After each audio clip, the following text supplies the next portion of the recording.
Mic check, check, check, check. Mic check, 1, 2, 3. Can you hear anything? Yeah? How are you? I'm back.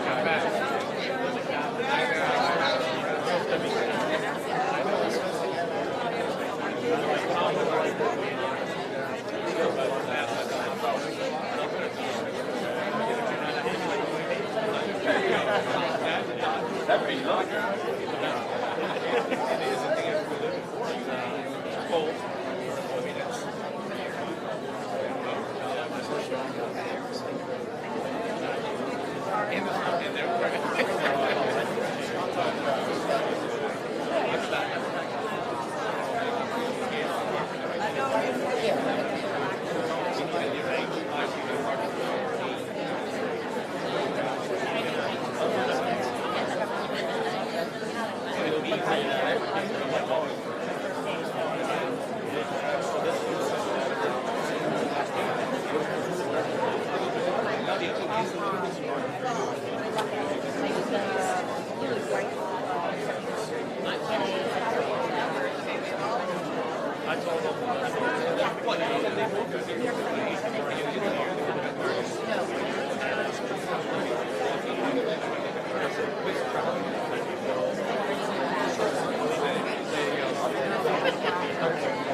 He resembles Kevin Bacon.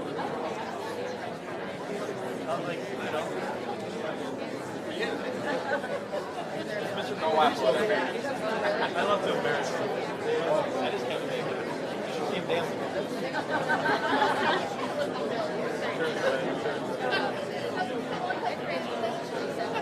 Yeah, you look like Big Mac. You look like Big Mac. Hey, all you need is the black soy sauce.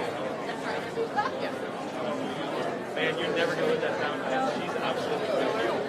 There's going to be some things that come out. Wow. She just read a lot of this video. This is hard.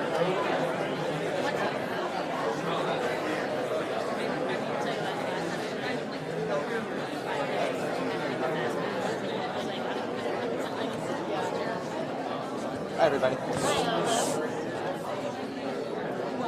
going to squeeze that a little bit on the side.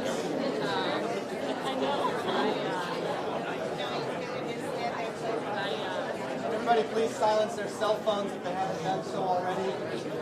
Please silence your cell phones. We're going to get started shortly. Thank you.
Thank you.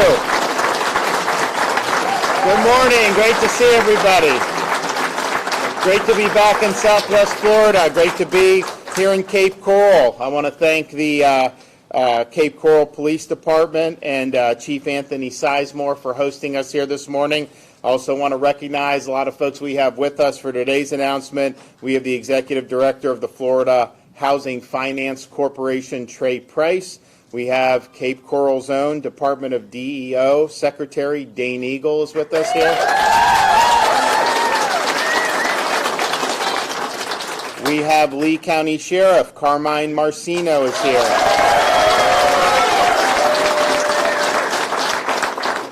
We have from the Cape Coral Police Department, Ashton Wolf is going to be speaking about our announcement. Then we also have a second grade teacher locally, Melba Lugo, who's also going to be speaking about today's announcement. If you look at what's going on in the state of Florida, I just announced on Friday, we've never had a bigger budget surplus, not even close in the history of the state than we have now. And we see kind of like every month, like they say how much revenue is going to come in, and it's been more and more consistently. I think last month it was like $800 million over the estimate of coming in. And so we imagine May, I think we're on track to do well in May and June as well. And that's kind of a testament that the state has been open. We've got a good environment. We have make sure we prioritize things like education, public safety, all these different things. But I thought you go back a couple years ago, people were saying, Florida was going to have the most difficulty because we have a tourism-based economy. We had a lot of challenges with the onset of COVID. But in reality, we've been able to outpace the nation on almost every indicator. If you look at our unemployment rate's 3%, the nation as a whole is 3.6%. In April, we actually expanded our workforce participation by 30,000. The U.S. as a whole participation declined by 360,000. If you look at what we've been able to do in terms of adding another 55,000 private sector jobs in April, when the rest of the country didn't add at that rate, our GDP has grown faster than the nation as a whole. So we've been able to lead, and I think that's allowed us to have a very good fiscal situation. Now, most of what we're dealing with is a lot of what Washington has done in terms of what they're doing with the economy. When you print trillions and trillions of dollars, you end up sparking a really significant inflation. And so that's what we're seeing. I think the energy has been really, really difficult. First of all, there's going to be a lot of problems with diesel and a lot of other things coming down the pike. I mean, we're not even close, I think, to the peak of the problems. But you think about just over the last 2 weeks, how much has gas gone up? It's gone up a lot. I mean, we were probably in April, I think you could get it for probably like $4.15. Now it's I see between $4.50 and $5, everywhere I go. And Florida is usually average or even less than the nation. There's other places that are paying $5.50 and $6 and even more per gallon. And so that has a huge impact on individuals that have to commute in terms of their family budgets. It also affects the economy overall because energy permeates almost everything we deal with, and so that is causing more upward pressure in terms of the inflation. You also look when Biden came in, you've seen spiking in a lot of things, including rent. It's much more expensive, and that's nationwide. We have a lot of demand in Florida, and so people are building as fast as they can. We're going to talk about some of that today in terms of the housing. But you've seen a huge spike in a lot of things that really matter to people really over the last year and a half. And it's unfortunate. He was warned that if you did this, that this would be the result. But now they're going to be raising interest rates probably, and they're going to try to slow the economy down to try to get a handle on inflation. And that obviously could have really negative impacts as well. So what we're doing is we're getting it right in Florida. We're making sure that we are being good stewards. If there is some type of Biden-induced recession, from a budget perspective in Florida, we won't have to really change anything. At worst, I just take some of the rainy day fund and move it in, and we'll continue with public safety, education, environment, all that other stuff. So we've been very prudent. We've planned properly, and I think it's that. Now, particularly here like Cape Coral, other parts of Southwest Florida, I mean, like the whole country wants to be here. And so, and just to be clear, like, some governors are out just begging people to move to their state. Like, I'm not doing that. I mean, I'm happy with who we have here.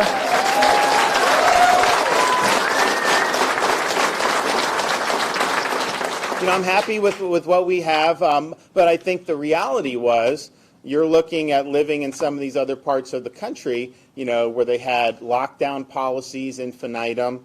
They were denying kids the ability to be in school in person. those that did allow the schools to be in person, yeah, it's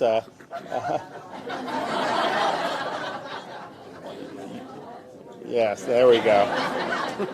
And then those that did, they wanted to force these kids to be in mass for 8 hours a day. You have places that wanted to fire people from their jobs if they didn't get a COVID vax. Obviously, you have very bad tax and economic policies in a lot of these parts of the country. You had crime not only going through the roof, but really being facilitated by a lot of these idiot politicians. You have places where they literally will not prosecute you. In like San Francisco, you can steal $999 worth of stuff, and they won't prosecute you unless it's $1,000. And so people loot the stores. You see all the homeless, all the crime. You see bail policies where they'll put people right back on the street, very soft on crime. And so that creates a huge problem because people don't feel safe in their own communities. And so there's been a lot of reasons why people are like, you know what? Florida's the beachhead, and they want to come. And so if you're somebody that's owned a home for a long time in Florida, it's a lot more valuable today, than it was a few years ago because there's a demand and people want to do it. So I know people have done well with selling. The problem is you sell. Where do you go? I mean, you still have to do. So that's why a lot of people don't do it. So there's a lot of demand, and I think in terms of housing in particular, some of it's the inflation, some of it's Biden. If you look at how much it costs to build homes now, look at each individual input and compare it to 2 years ago. Some of these things have gone up 100% in terms of the materials, and so that's going to have an impact. I mean, there's different parts of the state you would look at, and they'd have like a sign for a new community somewhere, and it'd be like starting at $249.99. Well, then that's an X on that, and now it's like $319 or something, and that's mostly some of its demand, but a lot of that is the cost of everything. So it creates challenges. So we want to make sure that, particularly if you look at what we've done since I've been governor, we have worked harder than anybody to support the people in our communities that support us. And so that means the people that wear the uniform, our police officers, our firefighters.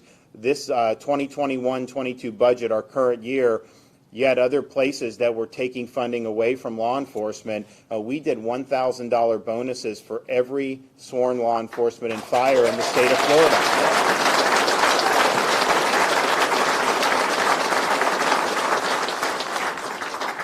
We also have done a lot to support education in Florida, including, we've done education choice, we've done civics, we've done vocational and technical education, we've done early literacy, a whole bunch of really good stuff. But one of the things we've done is we've done more to increase teacher pay than any governor has ever done in Florida. We've done over $2 billion in increases just in the last 2.5 years. And so that's important to be able to attract good people into the profession. And so if you look at and then what we did during COVID to support our frontline healthcare workers. We did as much as anybody, and then when some of the nurses were being threatened with losing their job over mandates, we called a special session of the legislature to protect the jobs, because people should not have to choose between getting a COVID jab and putting food on the table. So we made sure in Florida we were doing it.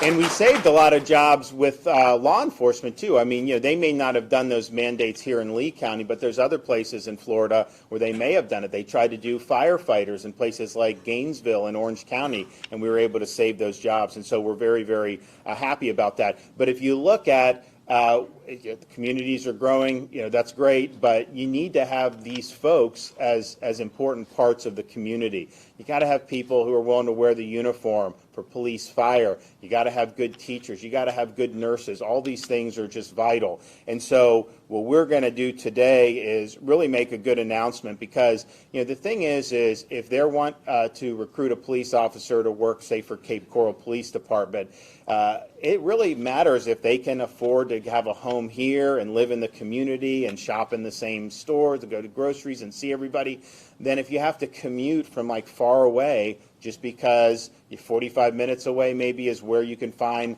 a home that's affordable for you. So we want to make sure that those frontline workers, people we consider to be hometown heroes, are able to not only work and serve the community, but do so where they're able to afford things like buying their first home. And so what we're going to be doing today is announcing that we are launching a Hometown Heroes initiative in the state of Florida to help these folks achieve home ownership.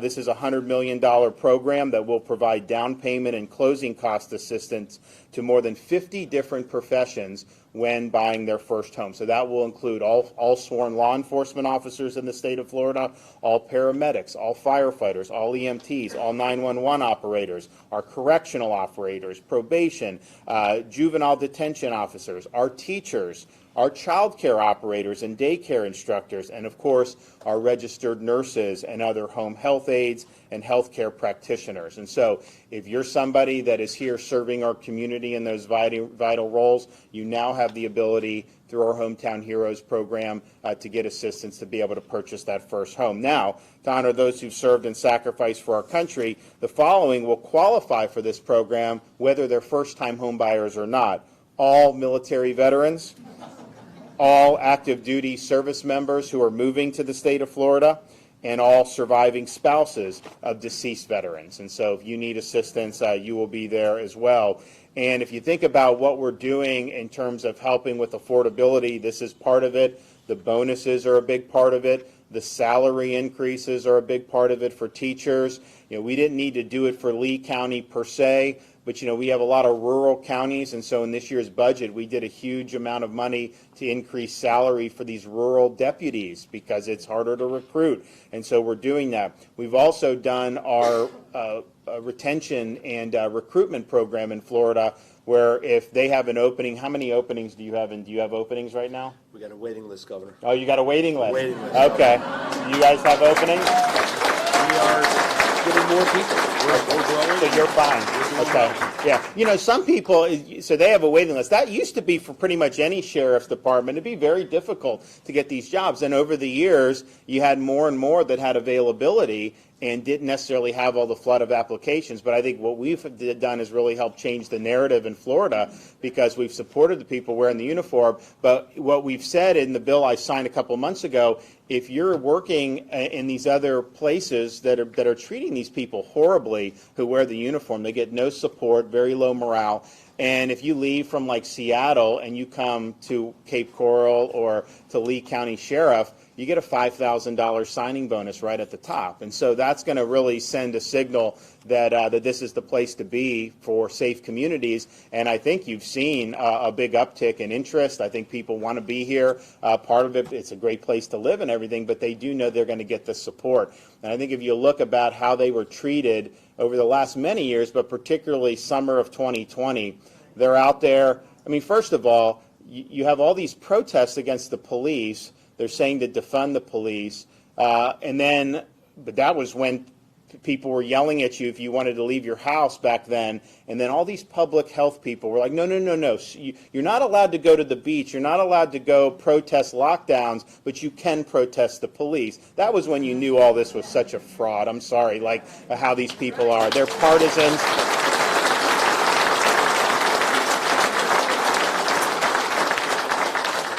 And while we're on that subject, we in Florida, there is no way we will ever support this WHO thing to send our stuff. That's not going to happen. No way.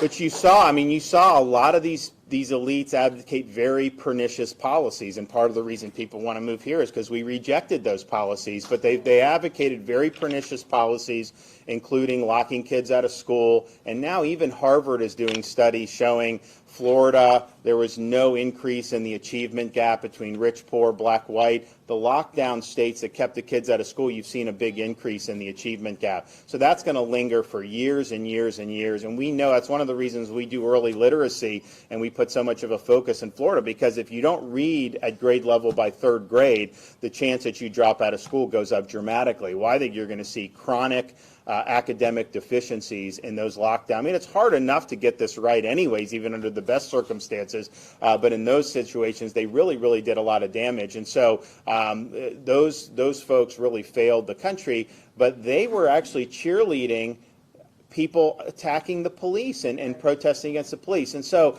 I don't see how you can do one, but you can't do any of this other stuff. And so it was all politics. It was all ideology. But when you look at how they were treated and how little support, and you have the media, how bad they would be with police officers trying to gin up opposition to the police. Very significant media outlets like NBC would do this. So it was really bad. And so it's one of the more difficult times, I think, to have been in law enforcement. And then here we were in Florida. We weren't budging on any of this. We were standing strong. We let people know we supported them. We were not going to allow rioting in Florida. We had the National Guard called out the summer of 2020. I had all my state agencies ready to go. And then we've since signed legislation to combat any type of disorder or rioting, to say, what they do in Portland is you can riot and you get arrested, they take your mugshot, and then you go right back on the street, and they do it again and again and again. And so in Florida, we say, we're not playing that game. If you're rioting, you're not getting a slap on the wrist. You're going to jail, and we're going to hold you accountable.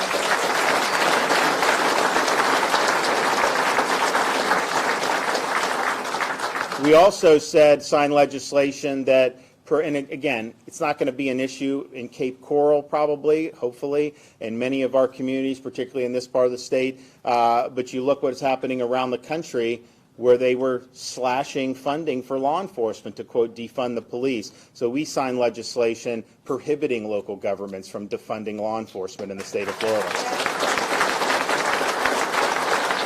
And a lot of other states are now doing it. They're doing it. They just said, the governor of Kansas vetoed this, and I think that's going to be a bad position when she's up for re-election. But a lot of other states have done this to make sure that we're protecting our citizens. You have like 3 yahoos on some city council, and they're able to put your life and liberty at risk with these insane policies. We're just not going to allow that to happen in the state of Florida. So I think we've done a lot to make this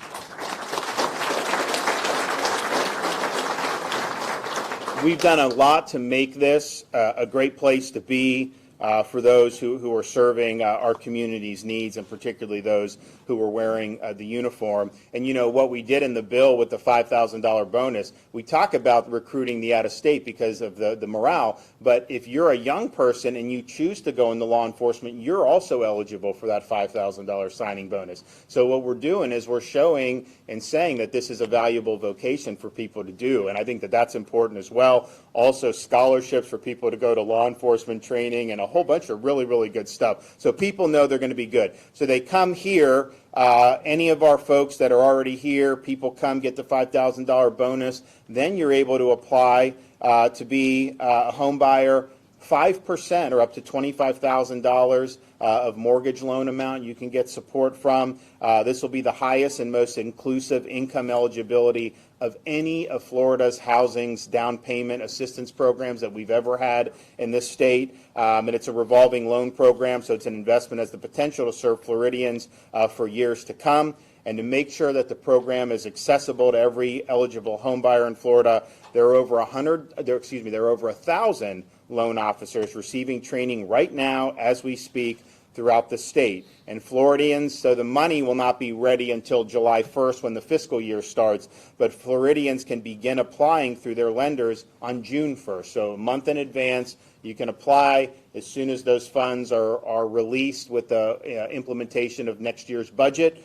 Then you're going to be able to do that. And so of the $100 million that we're doing for Hometown Heroes, we're also going to be approving a total of $363 million in workforce housing in this year's budget. And so that's the most we've done in a long, long time. And I think there's going to be a lot of people that are going to be able to benefit from that.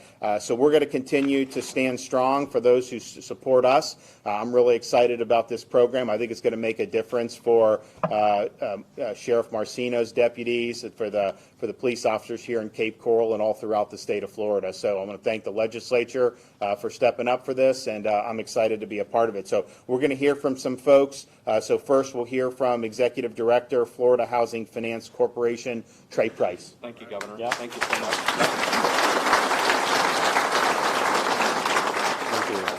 Thank you, Governor, for your steadfast commitment to housing over the last few years throughout your administration, and to the Florida legislature for following suit and appropriating the largest amount of funding to affordable housing in nearly 15 years. It's really amazing. Thank you.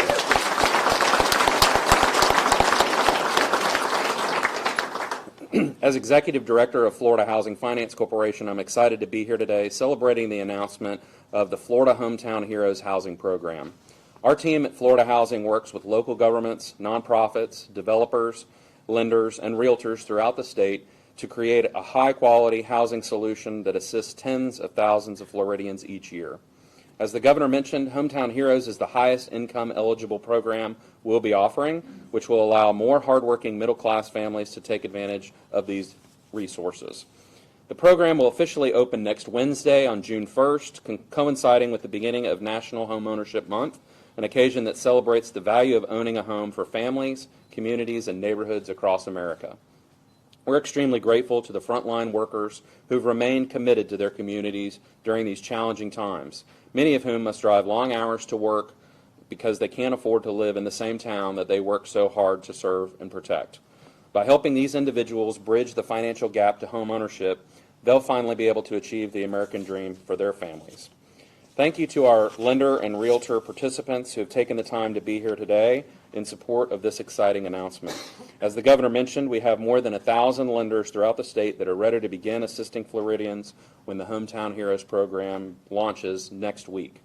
I'd also like to thank our Florida Housing Finance Board member, Ryan Benson, who is here. Ryan? Hey, Ryan. He's actually from Southwest Florida as well, and represents this area, as well as Secretary Eagle, who we'll hear from in just a few minutes. Now I'd like to turn the microphone over to Officer Wolf, a veteran and police officer with the Cape Coral Police Department. He's going to share more about his home buying experience and the assistance that he's receiving through Florida Housing. Thank you.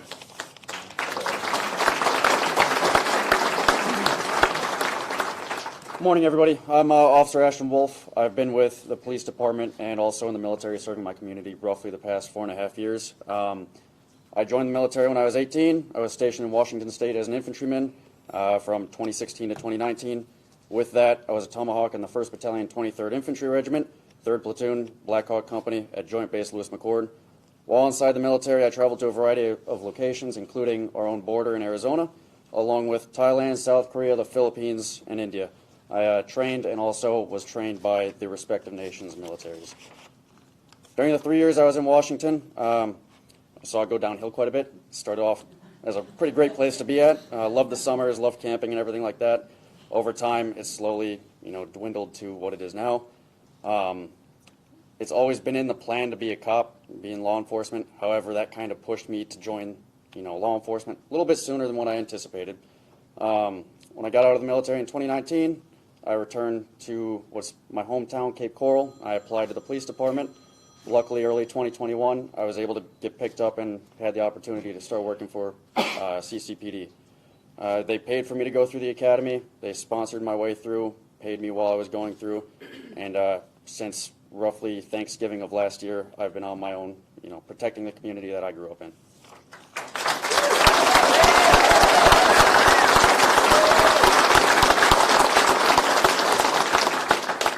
So I started recently looking for, buying a house in possibly the worst time recently. First-time home buyer, so not only was it the nerves from that, it was also everything was getting scooped up pretty quickly to where I didn't really have time to really think, is this the right one for me, is it not? With the help of my realtor and my loan officer, there was a whole plethora of knowledge that I didn't even know about or was aware about that they were able to help me with and guide me along the process. The program is Salute Our Soldiers, and which is going to become a part of the Hometown Heroes program. They allowed me the opportunity to buy a house at the age of 23. I'm the only person I know at the age of 23 that's buying a home, so it's done great things for me. For me, you know, it's not necessarily about the paycheck or how much I make. It's about trying to do right by the community and in the country that I'm a part of.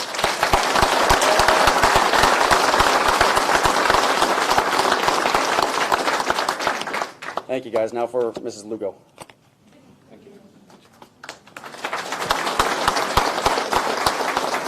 Thank you all. Let me just breathe in. Just have to make sure that I see all of you like my second graders. My name is Melba Lugo. I've been a teacher for 25 years now, 13 years for Charter School USA, and now I'm working for MidCape Global Academy here in Cape Coral.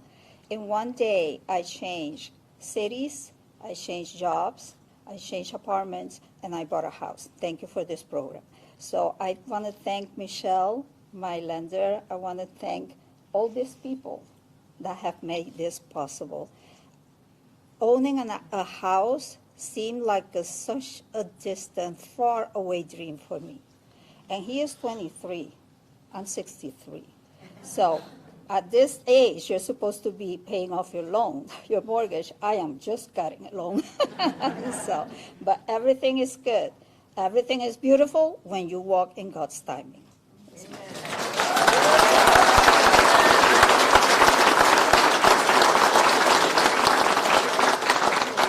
All right, Dane Eagle, DEO Secretary. Well,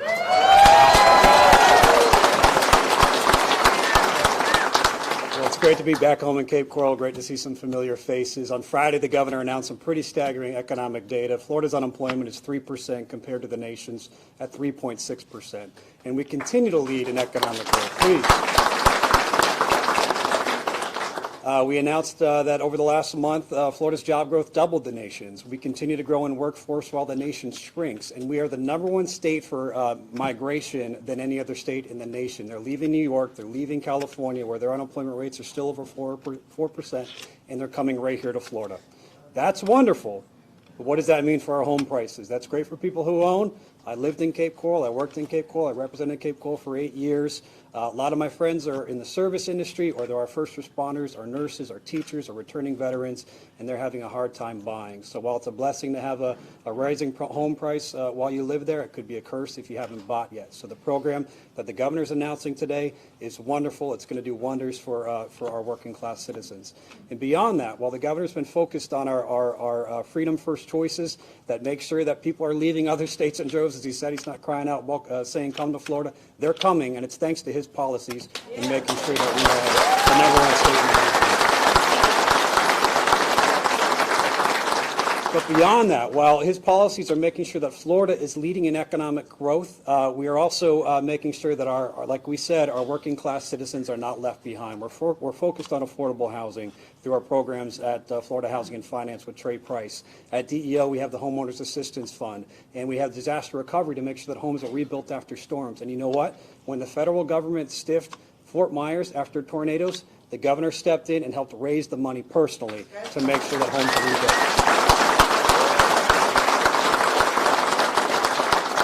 And when we're not focused on affordable housing, we're focused on the workforce to make sure they can attain the needs that we have. And the governor's job growth grant fund, he's touring the state, making sure that we're investing in workforce to make sure that Florida is #1 in workforce by 2030, one of his first executive orders when he stepped into government. So we're going to continue to make sure that we're helping out. And by the way, I know the chief, the sheriff, and the chief are excited about our first responder bonus payments, which we'll be unleashing soon. Again, a top priority of our governor. So under Governor DeSantis, we're going to continue to thrive, and our workforce will not be left behind. Thank you.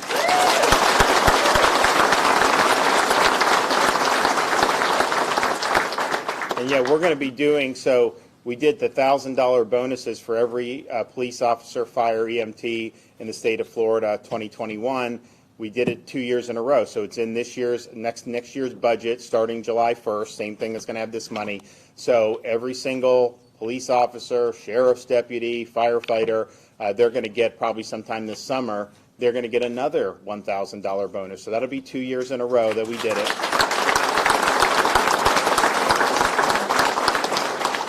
and we're excited about that. We're also excited. Dane mentioned some of the economic news.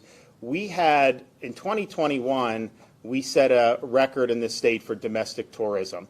And a lot of people thought that tourism would really, really suffer, because of COVID. And I think that 2020, obviously there was a disruption, but we ended up getting our feet together, and we ended up doing well in the fall and in the winter. But then the 2021, we actually had the highest market share of foreign visitors for our state than compared to the rest of the country. So we typically would get 20% of foreign visitors would come to Florida. 2021, or most recently, we got over 44% of foreign visitors are coming to Florida. New York is number 2. They were in the 20s. New York used to always be number 1, and we would usually be second or third or fourth. But now we're number 1 with a bullet. And I think the reason is because if you go someplace, you want to spend money to go someplace only to be accosted to produce medical papers at the front door of a restaurant or something? No, people don't want to do that. So they knew Florida was a way to get away from all this other stuff and to be able to be here and do well. And so the hospitality and leisure sector, which was really, I think, the tip of the sphere in terms of what could have happened. And if we had done what a lot of people were saying in these other states, like this thing could have ended up being in like a years-long depression. I mean, they were predicting that our hospitality and leisure would not even return to normal until like 2024.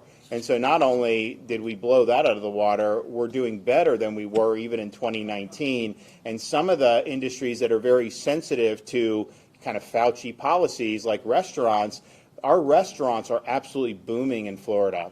The reservations are up. Everything's up over 2019 and significantly, not just like a percent or two. You talk to some of these folks, some of them are up 40, 50% from where they were even 2019. And so a lot of other places around the country, their industries have not recovered. They're still far below where they were prior to COVID. And so we're doing better.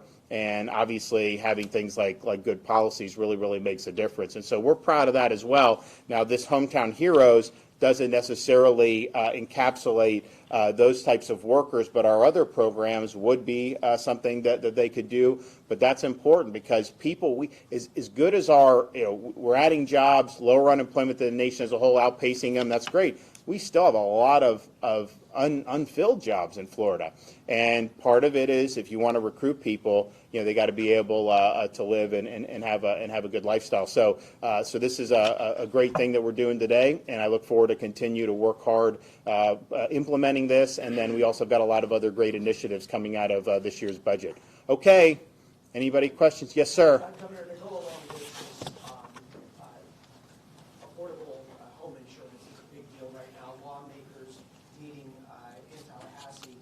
Do you think they'll be able to come up with something in 5 days? And can you give us some insight? Oh, yeah, no, I think they will. I mean, look, this homeowners insurance, this has been something that's been a problem in the state for a long time. We did do a bill last year.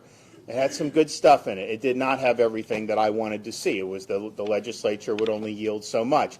And so while there were some positives out of that, I don't think it fixed the underlying problems. And so they need to tackle it. I think that they're going to do a really good job because people realize, we don't want to be in a situation where hundreds of thousands of people are losing their policies and getting dumped on citizens. There's going to be some stuff in there that is going to be, I think, very positive for individual homeowners. For example, there was a program that had not been funded, I think, in the last 10 years called My Florida Home, which will provide grants for people to make hurricane-related improvements to their house. And then what you can do is you then get a discount on your insurance rates. I think that's something that will be very, very good. But they need to also tackle the scamming that goes on in this market. The idea that somehow you have one shingle off the roof and then some lawyer comes in and then they end up doing this. There's a big lawsuit. That is not going to lead to lower rates for people or even stabilizing the market. And so I think that they need to tackle it. I think people understand that they're going to tackle it. And I think that we should have a very, very positive outcome because people realize you got to get this done. And it is something where if you're looking to buy in to Florida, to be able to have access to affordable insurance is very, very important. And we have more perils in Florida than some other parts of the country, and so we kind of understand that. But if you look at the way this market functions and the huge amount of litigation that it spawns compared to every other state, you know, we obviously have some underlying issues that need to be addressed. So hopefully they'll be able to do it, and we'll be able to get a great product. But I am confident that they will. Yes, ma'am. Governor DeSantis, would you consider cutting every Florida taxpayer a check with this record surplus so every Floridian can get immediate assistance in what you acknowledged is a really tough time? Well, we just did a big budget surplus, or excuse me, a big tax cut, the biggest tax cut that we've ever had. So those are going to be implemented as we go. So, for example, starting July 1st, you have a full year of no tax on things like diapers and baby clothes. Now, we still have one in diapers, and so that's going to help. It was not my idea. It was the legislator's idea. But I think it's a good idea. My wife's like, why didn't you do this in 2019 when they were all in diapers? But it is what it is. So we do that. So there'll be holidays for fuel. There'll be holidays for back to school. There'll be a lot. There's actually great sales tax, no sales tax for some of the home improvements, for windows and things like that, that'll really make a difference as well. So we've got a big package. I think what we're going to do, and we'll be laying out proposals about what we do going forward, part of what the reason I think we're in a good position is you look at what's going on in Washington. I think most people are looking at these as being very, very problematic times for the national economy and where we could be headed. So we're going to have the ability to provide a cushion for the people of Florida in terms of that.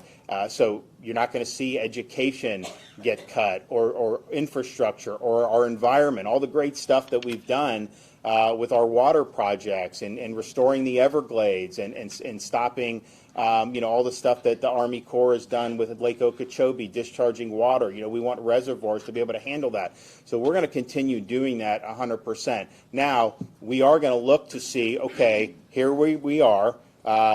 What are we going to be able to do going forward? You got to have some in reserve, and I want to have record reserves. But what can we do to make meaningful differences for taxpayers? And so we were going to be looking at different taxes that we're going to be able to provide relief from. Now, we don't have an income tax, which is great, but that's the easiest thing would be to just cut a rate like that. We'll be looking at things perhaps for homeowners, perhaps some other stuff. So there's going to be a more robust tax package that we're going to be working on. But at the end of the day, I think that we've been very, very prudent. I mean, we've lowered taxes every year since I've been governor, and we have record revenue, even with no income tax, and we have one of the lowest, if not the lowest, per capita tax burdens in the country. So that's really the way you do it.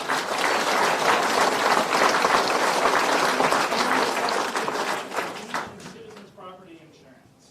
A lot of lawmakers in the legislature have talked about whether the rates for citizens need to come up in order to be more competitive in the market.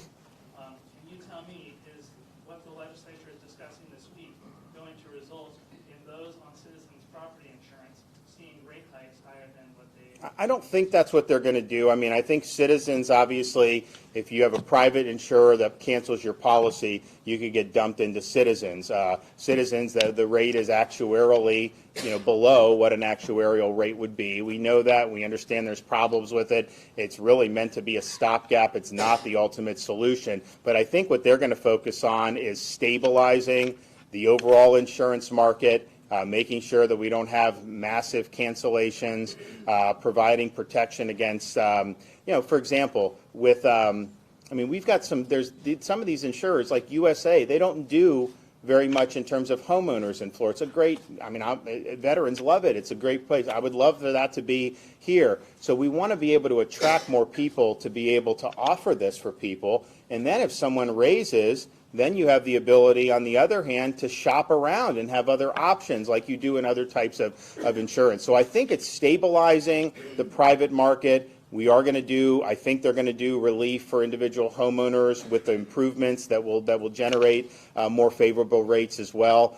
But I think that's really been the problem. Now, we do have more people on Citizens than we did 4 or 5 years ago. Now, there used to be like 1.7 million Now I think that there's 800,000, but we were at 500,000 just a few years ago. So that's not a good trend, but I don't think you can really deal with that until you stabilize the overall market. So that's what we're going to be trying to do, and I think the legislature will be able to get that done. All right, guys, great to see you. We'll be back soon. Yeah. All right.